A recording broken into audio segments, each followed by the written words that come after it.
एक जंगल में सुबह सुबह हिरनी के रोने की आवाज़ सुनाई दी। रोने की आवाज़ सुनकर कुछ जानवर वहां आ गए। वहां पहुंचकर जानवरों ने देखा कि हिरनी के दोनों बच्चों की लाशें उसके सामने पड़ी थीं। वह उन्हें देख देख कर लगातार बस रोए जा रही थी। हाय राम, अब मैं क्या करूं? कहाँ जाऊं? एक नागिन ने मेरे दोनों बच्चों को डस लिया है। मेरे दोनों बच्चों को मुझसे हमेशा के लिए अलग कर दिया। मेरा तो सब कुछ खत्म हो गया है।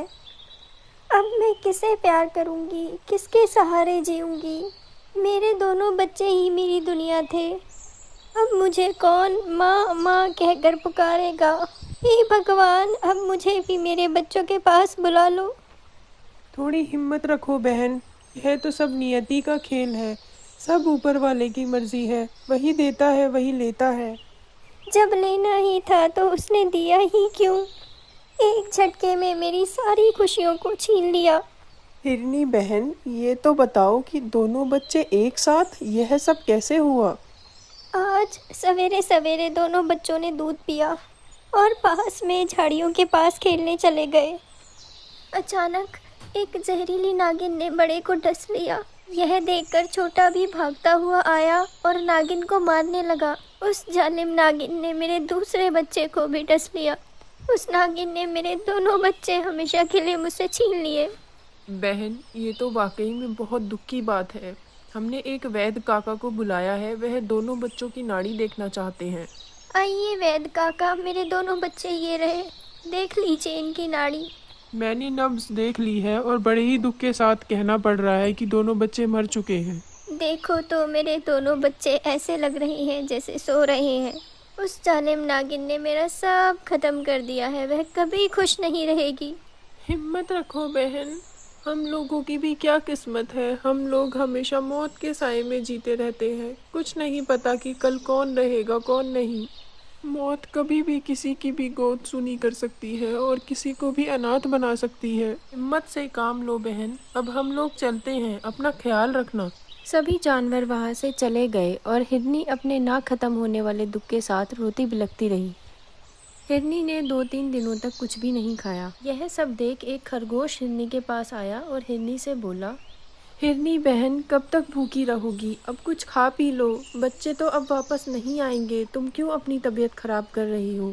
भगवान तुम्हें इस दर्द को सहने की शक्ति दे। चलो अब कुछ खा लो। खरगोश के बहुत बोलने के बाद हिरनी ने थोड़ा सा खाना खा लिया। हिरनी अब बहुत ही चुपचाप रहने लगी थी। वह बस अपने बच्चों को ही याद करती रहती थी। कुछ दिन बीत गए और अचानक उसी झाड़ी से 2 नागिन के बच्चे बाहर आए। अचानक एक हाथी की नज़र उन पर पड़ी और वह डंडा लेकर उन्हें मारने के लिए आ गया। जैसे ही नागिन ने हाथी को अपने बच्चों की तरफ आते हुए देखा, नागिन भागते हुए वहां आई। ए हाथी भाई, ये मेरे बच्चे हैं, इन्हें मत मारो, इन्हें छोड़ दो, मैं तुम्हारे आगे हाथ जोड़ती हूँ। जहरीली नागिन, मैं तुझे भी मौत के घाट उतार दूंगा और तेरे बच्चों को भी मार दूंगा। भूल गई क्या तूने कैसे मेरी हिरनी बहन के बच्चों को मारा था? तेरी वजह से मेरी हिरनी बहन की दुनिया उजड़ गई।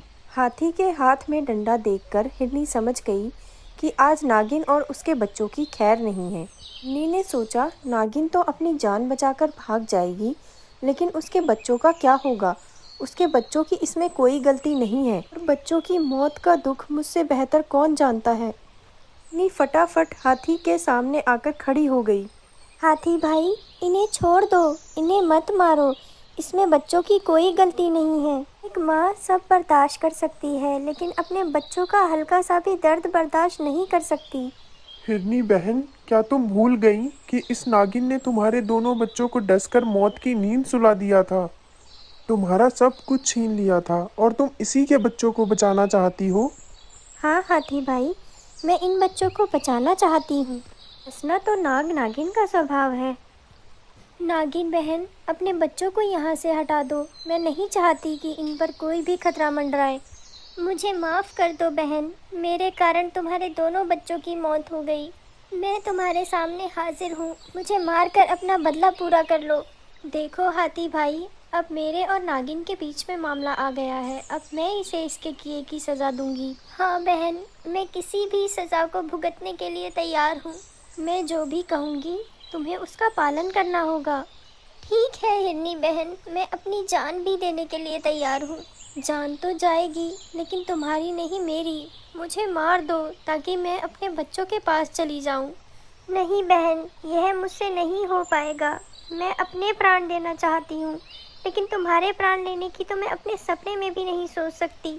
माँ हिरनी का यह स्वभाव जंगल में किसी ने भी नहीं देखा था। उसके अंदर संतान के प्रेम के साथ साथ दया का सागर भी भरा हुआ था, जिसके कारण वह अपने दुश्मन के बच्चों की भी जान नहीं लेना चाहती थी। यह सब देखकर नागिन बार बार हिरनी के चरणों में प्रणाम करती रही। कुछ देर बाद अपने बच्चों को लेकर वहाँ से चली गई और फिर उसने कभी किसी को नहीं डसा।